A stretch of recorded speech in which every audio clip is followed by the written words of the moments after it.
दोस्तों, ठंड के कारण मुझे जल्द ही नींद आ गई थी। मेरी एक आदत थी, जब भी मैं ठंड में सोता था तो अपना पूरा शरीर ढककर सोता था। कुछ देर बाद मुझे महसूस हुआ कि कोई मेरे पास सांस ले रहा है। उसकी सांस की आवाज़ सुनाई दे रही थी। जब मैंने देखा तो चाची मेरे पास ही सो रही थीं। उन्हें लगा कि मैं चाचा हूँ और वो मुझे चाचा कह रही थी, क्योंकि एक तो मैं उसके कमरे में सो रहा था और दूसरी बात, मैंने पूरा कंबल ओढ़ रखा था। चाची कहने लगीं, तुम बड़े दिन के बाद आए हो। क्या तुम्हें पता है, मैं तुम्हें कितना याद करती हूँ? कई रातों तक मुझे नींद नहीं आती। और यदि आप आते हैं, तो तुम्हारा ध्यान मेरी ओर नहीं है। और उसके हाथ मेरे उस चीज़ तक पहुँच गए थे। मैं सब कुछ जानता था। फिर भी मैं सोने का नाटक कर रहा था, क्योंकि आज मुझे बहुत अच्छा महसूस हो रहा था। और उस हाथ का स्पर्श मुझे स्वर्ग में ले जा रहा था। लेकिन आधे घंटे बाद चाचा घर आए। हेलो दोस्तों, मैं अपने चाचा चाची के साथ रह रहा था।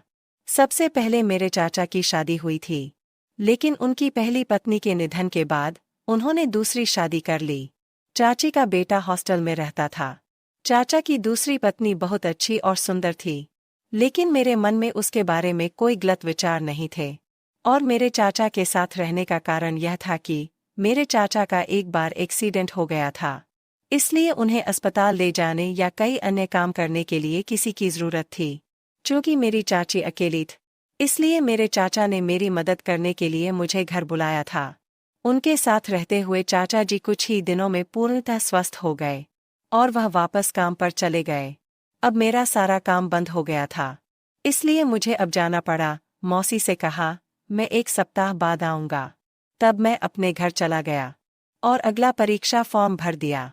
उसके बाद मैं वापस अपने चाचा के पास आ गया। मेरे चाचा को काम पर गए हुए 2 दिन हो गए थे। मैं इस साल की परीक्षा में फेल हो गया।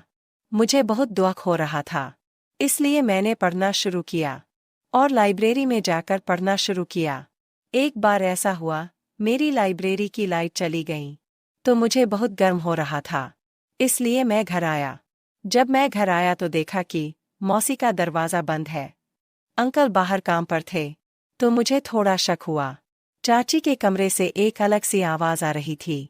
उत्साह से मैंने खिड़की से अंदर देखा और सामने का दृश्य देखकर कांप उठा, क्योंकि चाची मोबाइल में कुछ देखकर, चाची ने अपने हाथ काम पर लगाए हुए थे और मोबाइल फ़ोन की तरफ घूर घूर कर कुछ तो देख रही थी।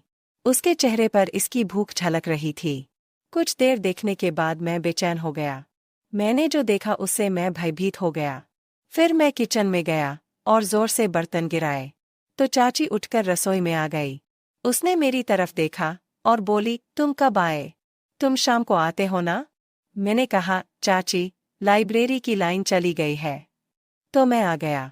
उस दिन के बाद मेरा चाची के प्रति नजरिया बदल गया था। अब मैं हमेशा उसे उसी नज़र से देखने लगा और कभी-कभी जब मैं देख रहा होता था, तो वह भी मुझे नोटिस कर लेती थी।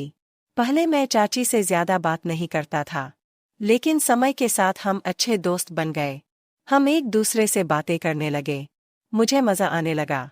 इस परिवर्तन से चाची भी आश्चर्यचकित थी, क्योंकि हमारा रिश्ता पहले इतना अच्छा नहीं था। उस दिन मैं लाइब्रेरी में था, तभी मेरे चाचा का फ़ोन आया।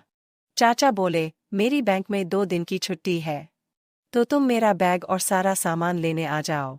मैं बैंक का काम होने के बाद घर आता हूँ। चाचा बहुत सारा सामान था। मैं इसे एक ऑटो रिक्शा में घर ले गया।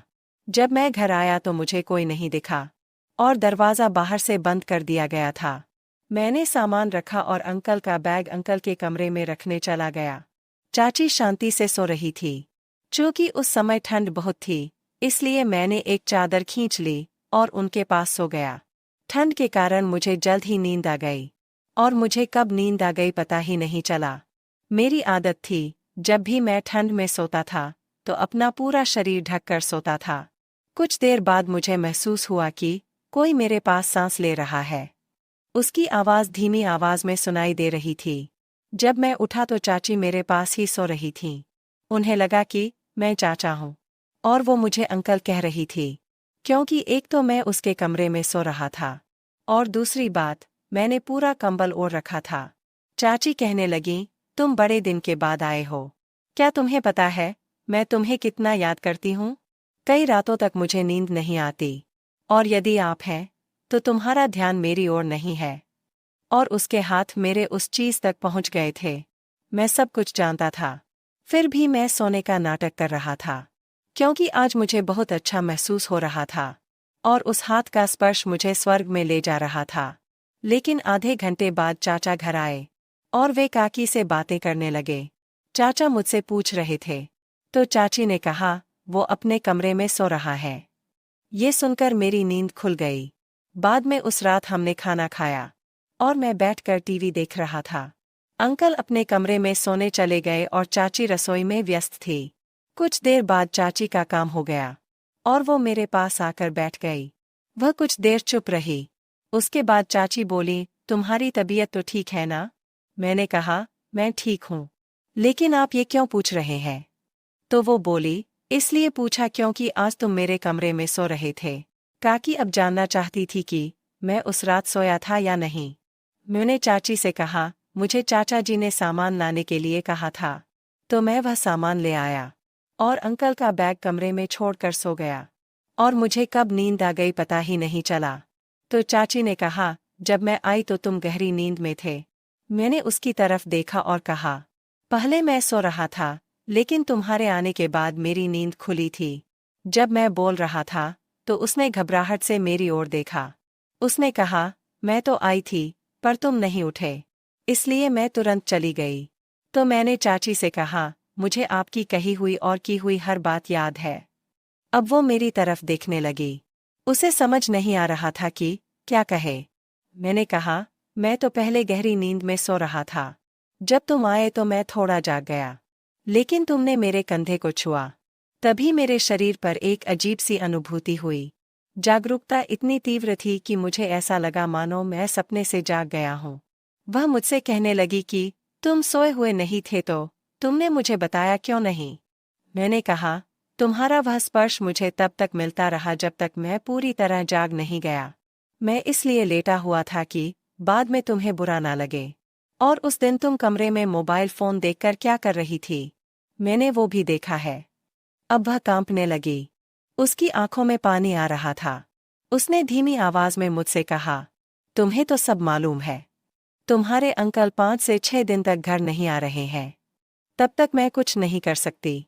आज जो हुआ वो बहुत बुरा हुआ। मैंने उसकी तरफ देखा और बोला, काश मैं तुम्हारी मदद कर पाता।